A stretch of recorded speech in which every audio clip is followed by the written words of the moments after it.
Hi guys, today I want to talk about why the narcissists label you crazy.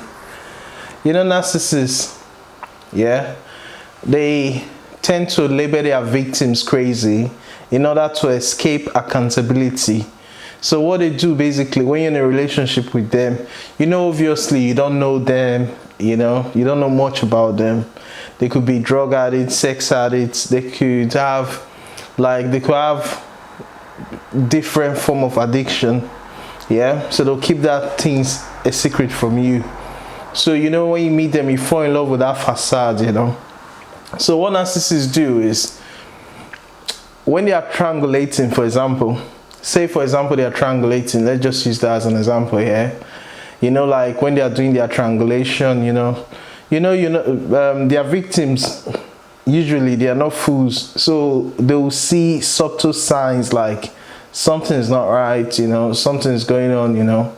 So when the victims see all those things, yeah, they would want to be questioning the narcissist, or sometimes they want to investigate and try and find out what exactly is going on. So the narcissists, what they do is during that process, yeah, when they see you're trying to get close to discover who they really are, that's when they'll start their smear campaign with you.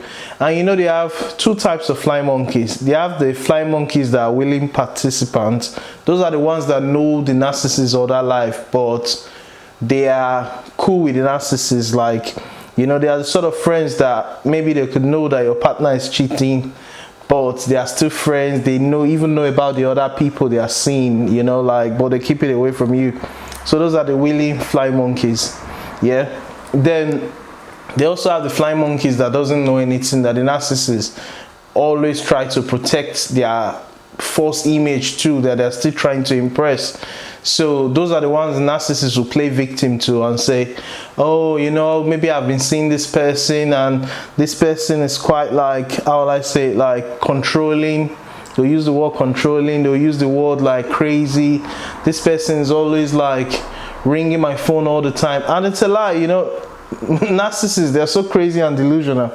What they usually do is that maybe you calling them at a time where you usually call them, and you trying to speak to them normally, but because they are doing their disappearing act where they are maybe seeing someone else or hanging out with someone else, and then they tend to ignore your calls.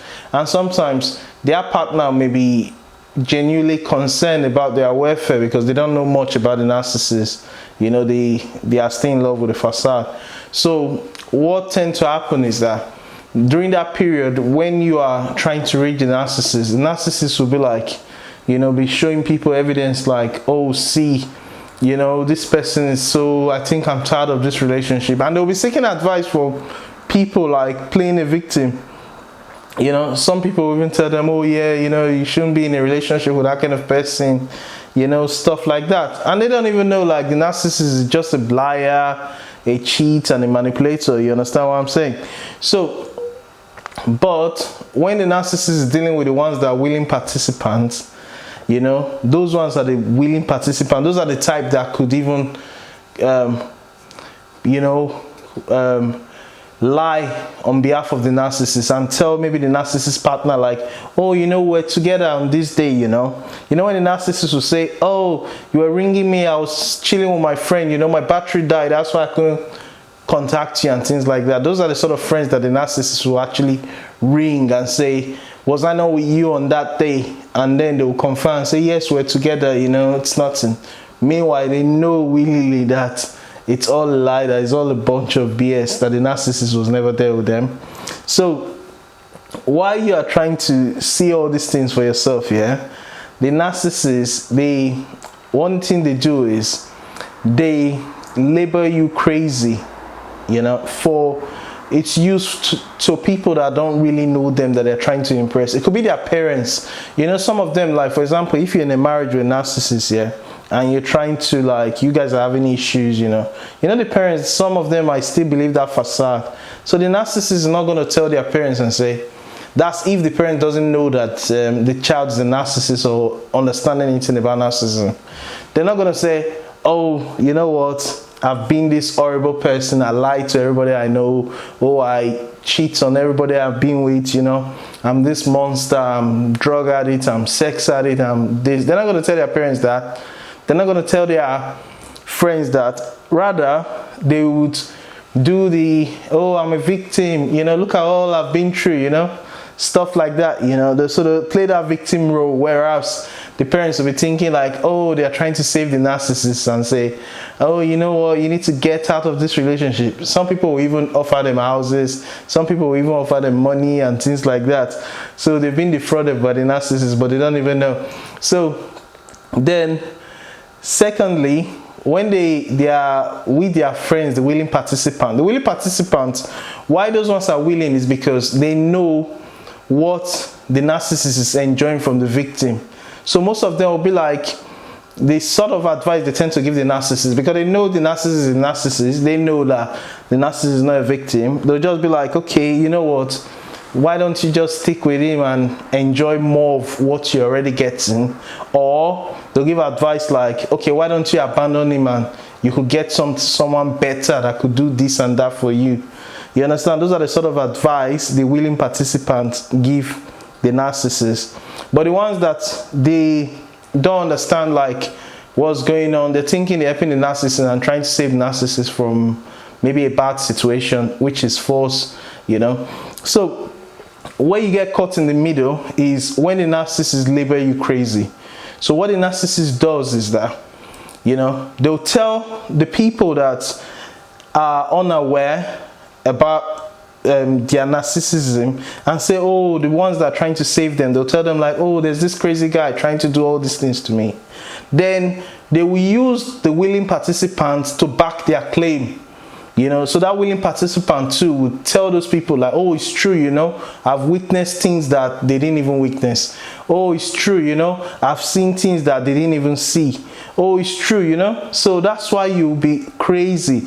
So those people that are unaware, those people now will believe the willing participants, even if they don't trust the narcissist. They'll think like, oh, even if the narcissist, I know he's a liar, but their friend is, you know, can't lie.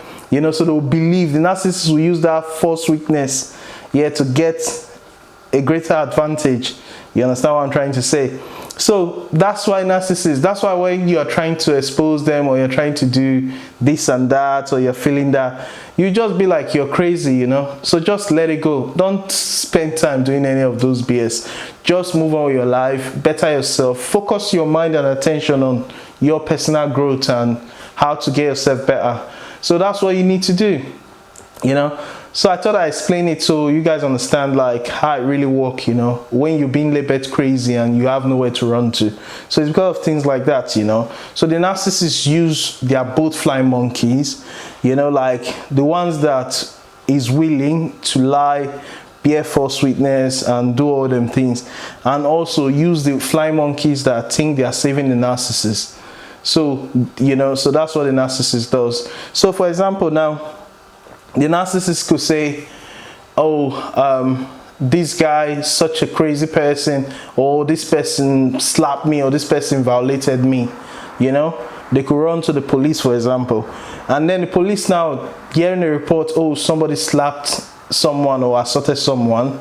The willing participant flying monkey will say, oh yes, I was there, I witnessed it. Well, what do you think the police will do?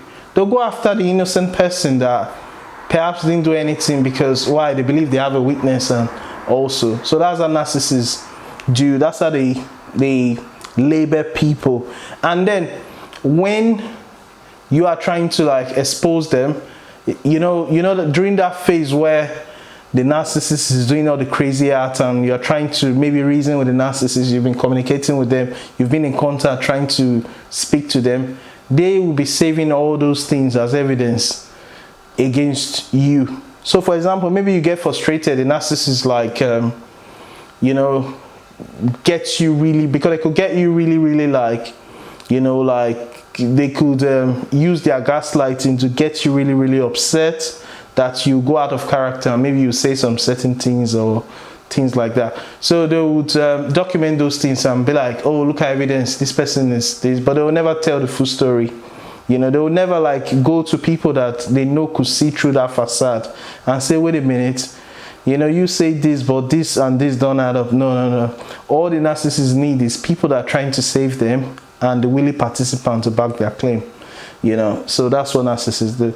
So that's why when you're in that sort of situation, don't try to defend yourself. Don't try to do anything.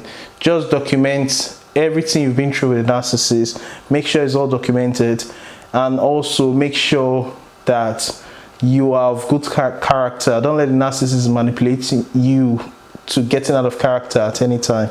So I hope this video is helpful. Like, share, subscribe, and support the channel. You know, thank you guys, and have a good one. Cheers. Bye.